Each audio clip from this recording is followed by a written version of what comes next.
What's going on, guys? It's your average consumer, and today we've got tons of details on the brand new PlayStation 5. Now, these are not leaks or rumors. This is straight from the horse's mouth. Sony didn't come out with an official announcement or anything, but they did give an interview to Wired from their lead architect, Mark Cerny. Now, they didn't come out and call it the PlayStation 5. They called it their next generation console, but we know what it's going to be called. Now let's talk about the specs of this guy. It's going to be powered by AMD's third generation Ryzen processor, and they're also going to have a custom GPU, and it's going to be a variant of the Radeon Navi family, so it's going to be one of those GPUs, but custom made for the PS5. Now this new custom GPU is going to support ray tracing, and we've been hearing a lot about ray tracing thanks to NVIDIA's RTX card, and basically what ray tracing does is it allows the graphics in the games to seem a bit more realistic. We'll see light bouncing off of things. We'll also see reflections in a 3D environment. So if there's something that you don't see on screen, you might actually see it in the reflection of equipment or maybe water. And having that kind of power come to consoles is going to be a game changer. And not only will we see improved graphics with way more detail, but that AMD chip is also going to have a special unit to allow for 3D audio. And Cerny pretty much talked about how audio hasn't changed much since the PS3 to the PS4, and that is something Sony wants to completely change with the PS5.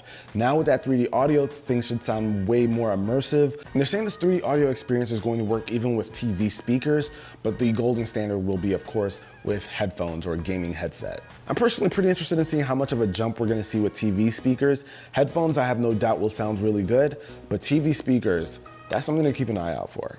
Something to keep an ear out for.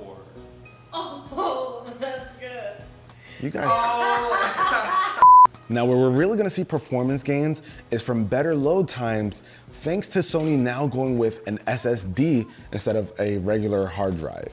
And a lot of us has resorted to changing the PlayStation 4's hard drive for an SSD, and Sony actually described that by increasing the speed by 1/3.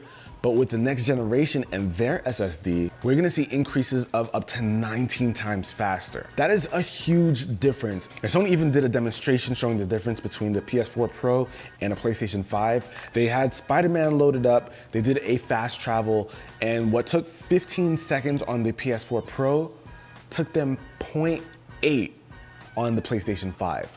That is like instantaneous, guys.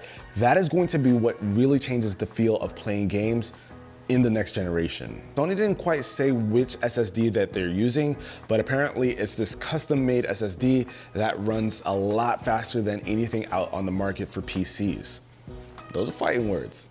So not only are we getting way faster speeds, more graphical detail, and better audio, but they're of course upping the resolution from 4K up to 8K, guys. 8K is gonna be supported on the PlayStation 5, and I know a lot of you are thinking, what 8K TVs are out there? There are some that will exist by the time this thing comes out. Samsung already dropped one, so they're going to exist.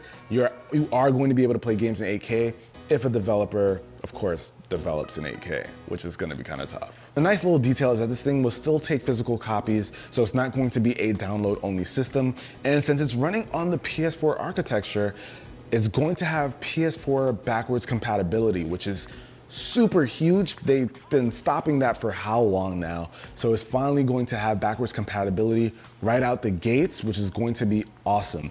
Sony plans on releasing games for both the PS4 and PS5 once they're released. So you know what that means. When the PlayStation 5 comes out, if you're not a collector or anything, you can sell your PlayStation 4 to kind of fund that PS5 and still play all of the games that you had for the PS4 right on your new system.